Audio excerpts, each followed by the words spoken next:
Hello everyone, this is doctor Monisha and welcome back to my channel self learning.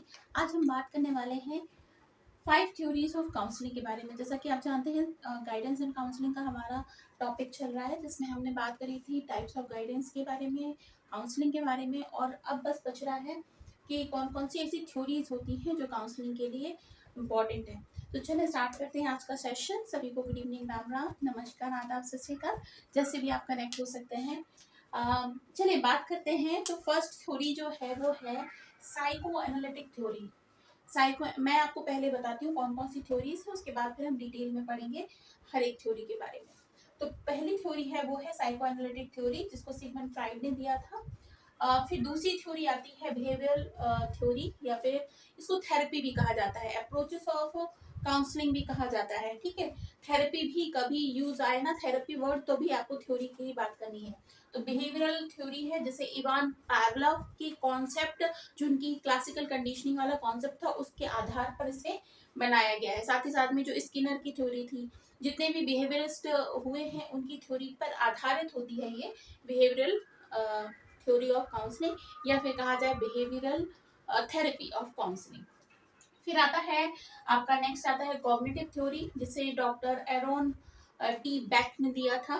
इसके बाद में humanistic theory है, या फिर ह्यूमनिस्टिक थेरेपी कहा जाए, जैसे जीन पाल सात्रे, जो कि आपने पढ़ा होगा, ह्यूमनिस्टिक जो अप्रोच के लिए जाने जाते हैं, जीन पाल सात्रे, फिर सोरेन किरकेगार्ड, उन दोनों ने मिलकर इस थ्योरी की संकल्पना लिखी है।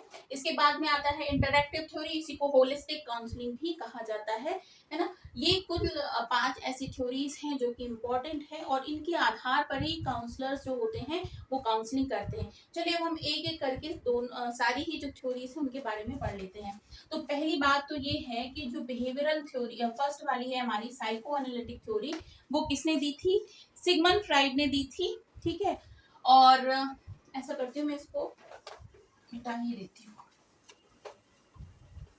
सिगमंड फ्राइड के कॉन्सेप्ट पर है, और ये मेनली 1890 में इस थ्योरी को दिया गया था।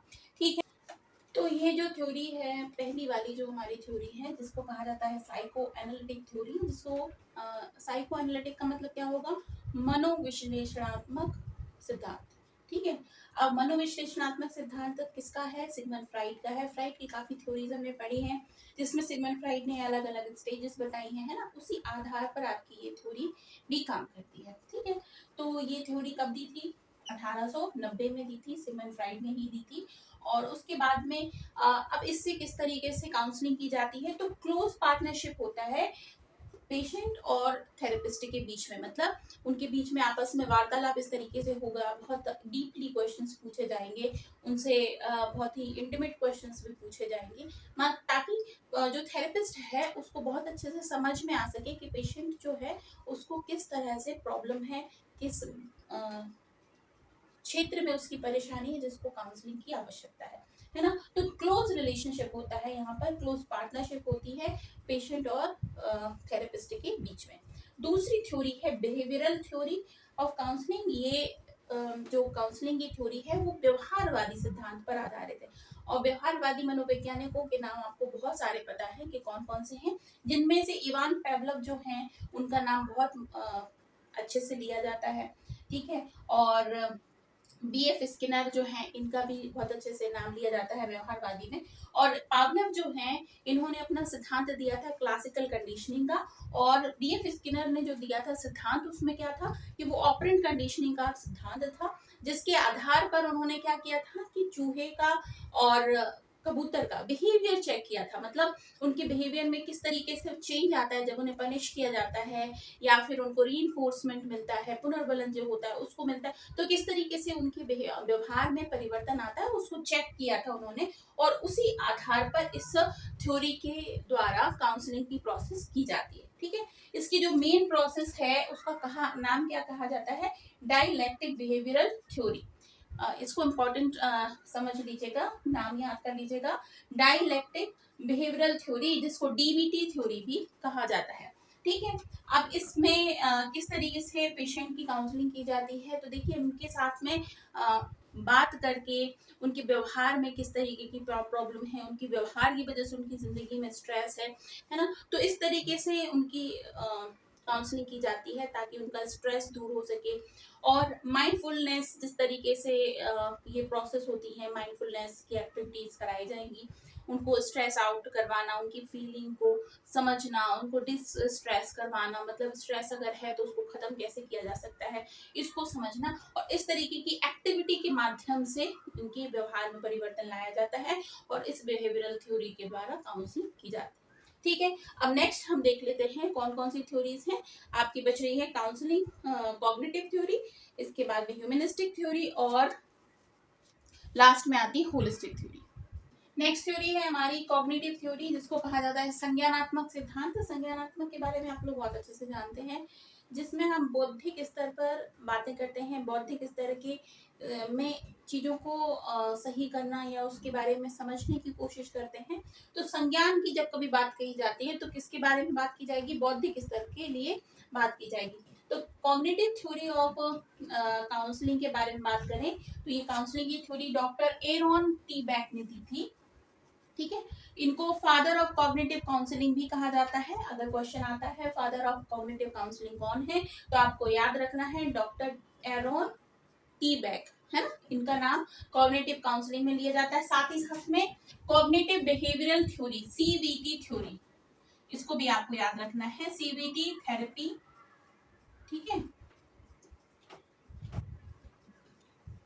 सीबीटी थेरेपी किसने दी थी, तो आपको याद रखना है डॉक्टर एरॉन टी बैक।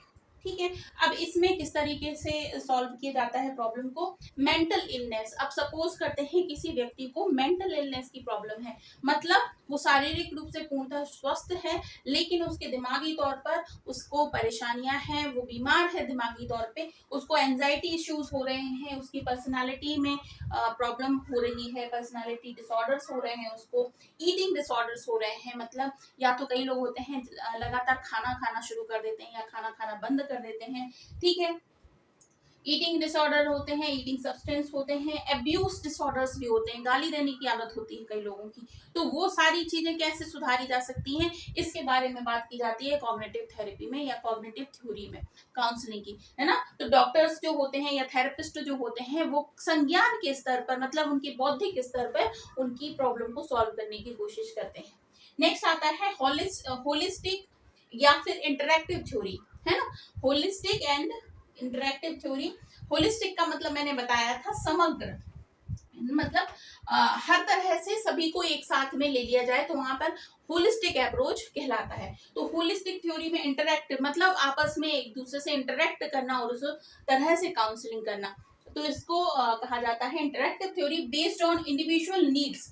अब किसी एक बंदे की कोई एक इंडिविजुअल नीड्स है, हर एक व्यक्ति अलग होता है। ईश्वर ने इस पूरी धरती पर इतने सारे व्यक्ति बनाए हैं, इतने सारे लोग बनाए हैं, लेकिन खूबसूरती तो ये है कि हर एक व्यक्ति अपनी तरह से यूनिक है। मतलब आप दो लोगों में थोड़ी बहुत सिमिलैरिटी तो देख सकते हैं, बट ये नहीं कहा जा सकता दोनों बिल्कुल एक जैसे। तो हर एक व्यक्ति की इंडिविजुअल नीड्स होती हैं, इंडिविजुअल प्रॉब्लम्स होती हैं, और उनको सॉल्व करने में जो थेरेपी यूज की जाती है उसे इंटरैक्टिव थ्योरी कहा जाता है। इसमें जो थेरेपिस्ट होता है वो अपने जो क्लाइंट होगा उससे बात करता है, उसकी नीड्स के बारे में पूछता है और उसके बाद फिर उसको साइकोलॉजिकली ट्रीट करता है। तो इसमें म्यूजिक थेरेपी के माध्यम से, मतलब संगीत के माध्यम से, साइकोडायनेमिक मतलब आपका कहा जाता है मनोगत्यात्मक जो थ्योरी होती है उसके माध्यम से, योगा के माध्यम से, ठीक है, आपके ब्रेथ जो वर्क होता है, मतलब प्राणायाम करवाना, सांसों को ऊपर नीचे करना है, जिसको कहते हैं ह्यूमर थेरेपी भी कहा जाता है, उस तरीके से मेडिटेशन के माध्यम से और इंटरेक्ट करके, पर्सनली उससे इंटरेक्ट करके उसकी काउंसलिंग की जाती है। ठीक है, तो बात समझ में आई। अब एक और थ्योरी हमारी बचती है जिसको कहा जाता है क्या, पांचवें नंबर में जो मैंने बताया था आपको, ह्यूमनिस्टिक काउंसलिंग। ठीक है, उसको भी देख लेते हैं ह्यूमनिस्टिक काउंसलिंग क्या होती है। तो लास्ट आती है हमारी कौन सी, ह्यूमनिस्टिक काउंसलिंग, या फिर कहा जाए तो मानवतावादी जो बात की जाती है, तो आप बहुत अच्छे से जानते हैं जीन पाल सार्त्रे के बारे में, सोरेन किरकेगार्ड के बारे में। इन्होंने गुडनेस ऑफ हार्ट के बारे में बात करी थी। तो जो ह्यूमनिस्टिक थ्योरी होती है, ह्यूमनिस्टिक काउंसलिंग होती है, वो व्यक्ति के गुड हार्ट मतलब गुडनेस ऑफ द हार्ट, मतलब अंदरूनी तरीके से जो व्यक्ति अच्छा है ना, उसकी चीजों को बाहर निकाला जाता है। हो सकता है कि उसका जो दिमाग है वो बहुत गलत वे में जा रहा है, या फिर कहना चाहिए बहुत गलत चीजों को अडॉप्ट कर रहा है, तो उसके अंदर जो उसकी अच्छाइयां हैं उसको उससे वाकिफ कराया जाता है इस थेरेपी के अंदर। अब ये ह्यूमनिस्टिक जो काउंसलिंग है वो उसके 3 प्रकार माने गए हैं। पहला जो होता है वो क्या है, क्लाइंट सेंटर थेरेपी। अब नाम से समझ में आ रहा है क्या है, क्लाइंट सेंटर, जिसमें क्लाइंट को बीच में रखा जाए, मतलब उसको मुख्य रूप से मुख्य धारा में रखा जाए और उसके हिसाब से उसका इलाज किया जाए। तो कार्ल रॉजर्स जो होते हैं, उनका जो सेल्फ एक्चुअलाइजेशन का सिद्धांत है, कार्ल रॉजर्स के बारे में भी हमने पढ़ा है, और उनका सेल्फ एक्चुअलाइजेशन का जो सिद्धांत पर उस पर आधारित होती है। मतलब सेल्फ एक्चुअलाइजेशन का मतलब क्या है, आप एक्चुअल में क्या है, आपका अंतर जो है वो किस तरह से आप काम करता है, आपकी जो अच्छाइयां हैं, आपकी खूबियां हैं, उसके बारे में वाकिफ आपको कराना, आपको आपसे परिचित कराना सेल्फ एक्चुअलाइजेशन होता है, उस पर आधारित होती है क्लाइंट सेंटर थेरेपी। सपोज करते हैं कोई व्यक्ति एकदम ही डिप्रेस है और उसने जीवन की आशा छोड़ दी है, निराशा बढ़ दी है उसकी जीवन में कि अब जीकर क्या करेंगे, किस तरीके से आगे बढ़ेंगे। हो सकता है कुछ ऐसी घटना घटी हो जिसके कारण से उसने अब अपने बारे में सोचना छोड़ दिया हो, या अपने को खत्म करने वाले कई लोगों के मन में विचार आने लगते हैं। तो उस कंडीशन में आपको आपकी जो अच्छाइयां है ना उससे वाकिफ कराया जाता है, बताया जाता है कि भाई आप क्या हो, आप केवल ये नहीं हो जो एक प्रॉब्लम आई और आप अपने जीवन को खत्म करने पर आ गए, है ना। आपको अपनी स्ट्रेंथ के बारे में पता होना चाहिए, है ना। तो कार्ल रॉजर्स की सेल्फ एक्चुअलाइजेशन पर आधारित होती है ये क्लाइंट सेंटर थेरेपी। नेक्स्ट आता है एक्सटेंशियल थेरेपी, जिसमें बात किया जाए तो जो चीजों को बाहर निकाला जाता है। मतलब मान लेते हैं हम बहुत सारी चीजों को भर के रखे हैं अंदर, और अगर वो भरी रहेंगी, जैसे मान लेते हैं आपका घर है और आपने अपना घर में एक डस्टबिन रखा हुआ है, और उस डस्टबिन में आप कूड़ा डालते जा रहे हो, डालते जा रहे हो, डालते हो, एक कैपेसिटी होती है उसकी, उसके बाद वो डस्टबिन फुल हो जाता है। फिर आप उसमें अगर कूड़ा डालोगे तो क्या होगा, बाहर निकल जाएगा, फैल जाएगा। तो आपका क्या काम होना चाहिए कि उस डस्टबिन को पहले जाकर आप खाली कर दो, बाहर फेंक दो, उसको एग्जिस्ट कर दो, है ना। और उसके बाद में एग्जिट कर दो उसको, उसके बाद में जाकर आप उसमें नई चीजों को फिल करो। तो बहुत सारी चीजें हम अपने दिमाग में ओवरफ्लो करे रहते हैं, जिसकी वजह से हमें ना ही तो अपना गोल क्लियर नजर आता है, ना ही प्रॉब्लम समझ में आती है, ना ही प्रॉब्लम के सॉल्व करने के तरीके समझ में आते हैं। तो इस थ्योरी पर उन सारी चर्चाओं पर काम किया जाता है। फ्रीडम, लोगों को किस तरीके से खुला आकाश दिया जाए, कई लोग बहुत बंधा हुआ महसूस करते हैं। फ्रीडम, उनकी चॉइस, उनकी रिस्पॉन्सिबिलिटीज जो होती हैं, कई सारे लोग ओवर डम्प्ड होते हैं, या फिर ओवर क्या ना चाहिए फोर्स्ड होते हैं रिस्पॉन्सिबिलिटी से, उनके घर में सारी रिस्पॉन्सिबिलिटी उसी को मिलती है और ब्लेम भी उसे ही कहा किया जाता है। तो उस कंडीशन में जो व्यक्ति है ना वो परेशान होकर एकदम हार जाता है ना। सेल्फ स्टीम, अपनी सेल्फ स्टीम, हमारी जो खुद की क्षमता है, या फिर कहना चाहिए अपनी खुद की क्या सही वर्ड होगा इसमें, आपका खुद का आत्मविश्वास जो है, आपकी मतलब स्थिरता है जो, जिसकी वजह से आप पहचान जानते हो। ऐसा नहीं कि कोई भी आपको कुछ भी कहा जाए और आपको कोई फर्क ना पड़े, कोई भी आपको कुछ भी सुना जाए, है ना, कोई फर्क ना पड़े। मतलब आत्मविश्वास होना चाहिए, आत्मनिर्भरता होनी चाहिए। तो सेल्फ स्टीम अगर खतरे में आ जाए या फिर कम हो जाए, तो इस थेरेपी के माध्यम से उसको वापस से सेल्फ स्टीम से वाकिफ कराया जाता है, मिलाया जाता है। क्रॉनिक हेल्थ प्रॉब्लम हो जाए अगर किसी को, मान लेते हैं कोई व्यक्ति बहुत बड़ी हेल्थ प्रॉब्लम से गुजर रहा है, तो एक हेल्थ इश्यूज तो होते हैं, चलो ठीक है, फिजिकली वो परेशान है, लेकिन उन हेल्थ प्रॉब्लम की वजह से वो मेंटली बहुत परेशान हो जाता है। जैसे आपने देखा होगा कई सारे लोग अगर बाई चांस किसी ऐसी बीमारी से हैं जो उन्हें पता है कि कुछ दिनों के बाद में हो सकता है कि उनका जीवन ना रहे, तो उसके पहले ही वो अपने जीवन से निराश हो जाते हैं और अपने जीवन को खत्म करने के बारे में सोचने लगते हैं। या फिर हो सकता है कि किसी का कभी एक्सीडेंट हुआ हो और वो भगवान ना करे ऐसा हो गया, उसका कोई अंग खराब हो गया हो, तो उस कंडीशन से वो मेंटली बहुत ज्यादा डाउन फील करने लगता है। उनको ऊपर करने के लिए इस थेरेपी का इस्तेमाल किया जाता है। ठीक है, नेक्स्ट जो हमारी इसी में तीसरे नंबर की आती है वो है गेस्टाल्ट थ्योरी। अब गेस्टाल्ट के बारे में हम जानते हैं अच्छे से। गेस्टाल्ट का नाम किसके लिए लिया जाता है? समग्रता से। समग्र बहुत अच्छे से आपने समझा है, पढ़ा है गेस्टाल्ट थ्योरी के बारे में, जो कि समग्रता की बात करते हैं। हमने बात की थी कि हम जब कभी कोई भी फिगर देखते हैं तो उसके अंदर में क्या क्या है उसको हम बाद में देखते हैं, लेकिन उसको एक होल के रूप में पहले देखते हैं। तो यहाँ पर गेस्टाल्ट थ्योरी में किसी एक प्रॉब्लम के बारे में डिस्कशन नहीं किया जाता है। वो प्रॉब्लम आखिर है क्यों?